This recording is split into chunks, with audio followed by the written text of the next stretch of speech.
What up, what up, what up, what up, what up, what up, what up, what up, world? It's your boy Amp Dog with another episode of Politickin. Want to thank everybody for tuning in, showing your love, and make sure you tell a friend to tell a friend. Big Amp Dog said, "What's the deal?" And also make sure y'all hit that like, share, subscribe button. And today we got a sad story out of Houston, Texas, um,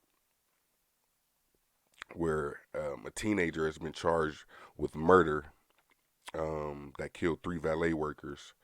Initially, the reports was that they were struck by a vehicle that was trying to flee the police. Um, but they have now uh, got details as who the person is, and the 17-year-old charged in the crash was actually a valet driver himself, and he was in the customer's car when the deadly incident actually occurred. Um, that's crazy. So the police spotted him doing donuts in a white Infiniti G37 in a parking lot, and then they tried to stop him. Authorities say he then took off down Fairdale Lane before losing control and crashing into the three young men who were near Prospect Park Sports Bar, and they were valet. The Infiniti then flipped and hit an object. I believe that's a pole. He was not intoxicated at the time of the crash. Um, so he was a valet driver and worked across the street from the deadly scene. Um, Man, that's crazy.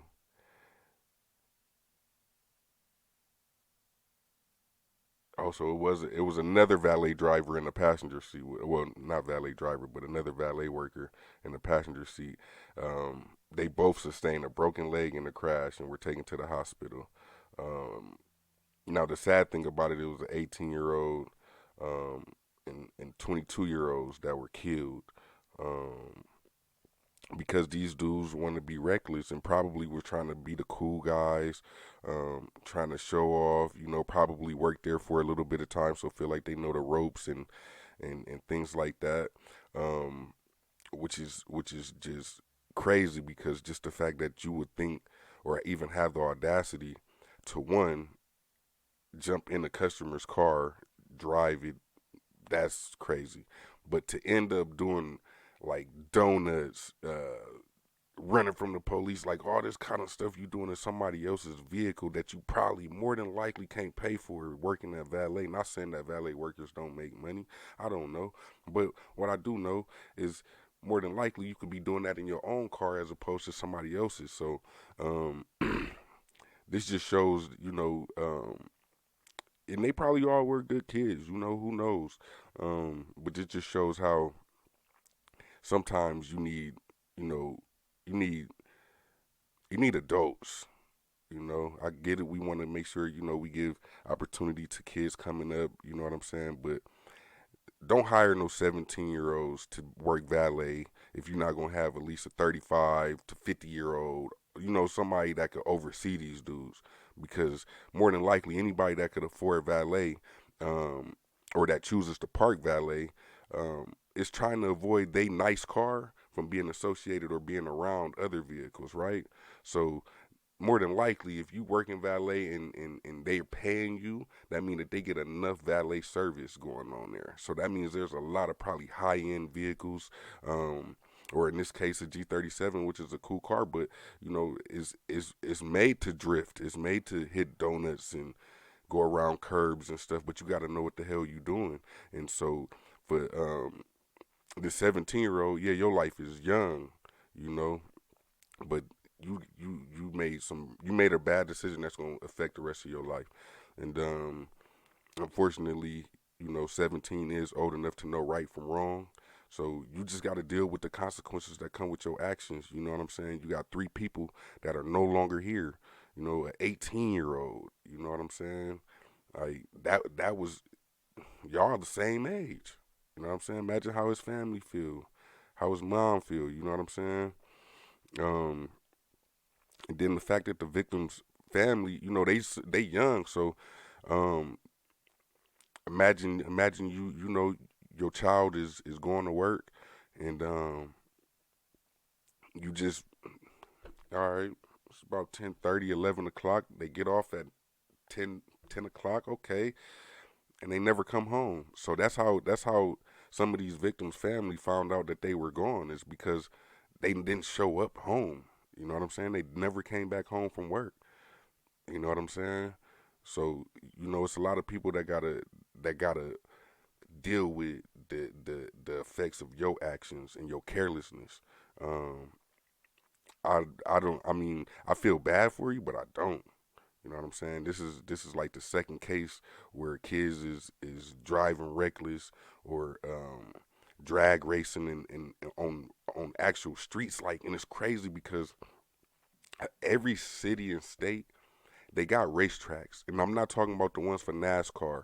I'm talking about they got tracks that you could go drag race, you can go drifting, do donuts. Like it's designated areas for stuff like this instead of doing it in the middle of the community where people is not paying no attention to somebody potentially doing donuts and speeding off. You know what I'm saying? Like that's the thing about it.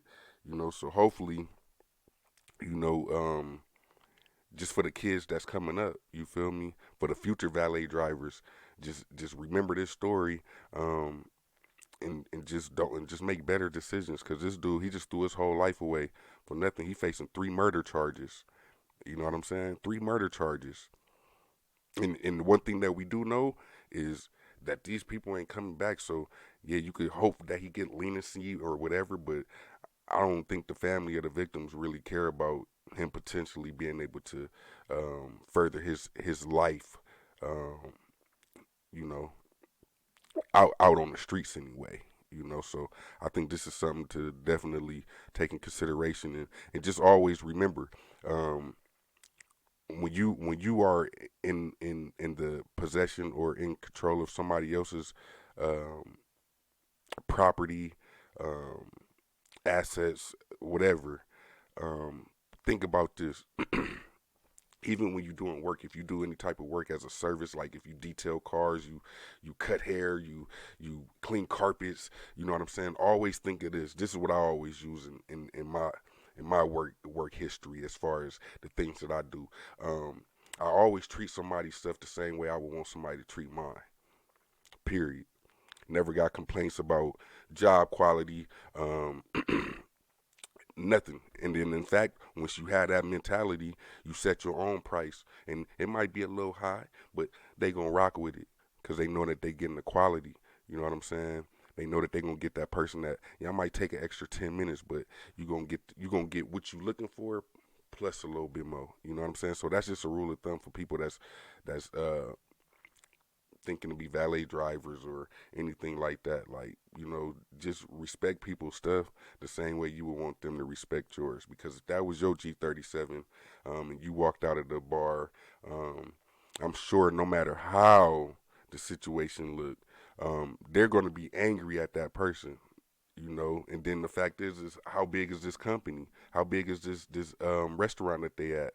Is it a super lucrative company restaurant? Like, so are they gonna be able to cover the damages that you caused? You know what I'm saying? Are they gonna be able to replace that G37?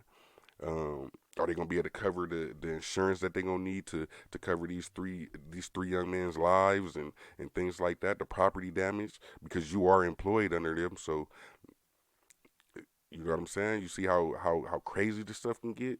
So yeah, rest in peace to the three young men. Um, yeah, it's just unfortunate. Stop drag racing in people's cars. And I don't know. Next time you do some type of work and you see one of your coworkers doing some dumb shit, bro, check them. You can save a life. Uh, y'all make sure y'all like, share, subscribe, tell a friend to tell a friend. Big M Dog said, "What's the deal?" Let me know what y'all think about this in the comments. It's a sad story, but we seeing too much of it. So um, I don't know. I'll see y'all down in the comments. Peace.